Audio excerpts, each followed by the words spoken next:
कांग्रेस नेता राहुल गांधी वरिष्ठ बीजेपी सांसद प्रताप षडंगी और मुकेश राजपूत धक्का दे लहू लुहाड़ कले। मेडिकल चिकित्सित होती उभय आहत सांसद।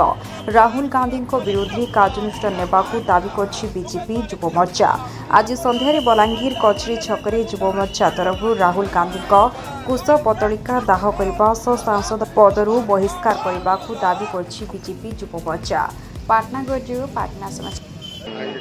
आज प्रकृत पार्लियामेंट रे राहुल गांधी व्यवहार, राहुल गांधी गुंडागर्दी, कांग्रेस रो असहिष्णुता पूरापूरी देशव्यापी बारी हो जाइए।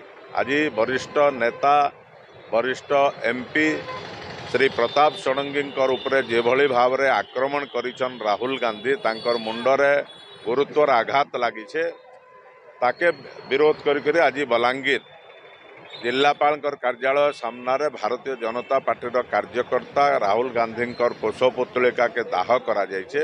एटा केवल बलांगीर नहीं से सारा भारत वर्ष विरोध रे लोक राजरास्ता के उल्लैछन एवं आमे दाबी करुचु जे यथाशीघ्र राहुल गांधी विरोध रे दृढ़ कार्यानुष्ठान ग्रहण करा जाऊ।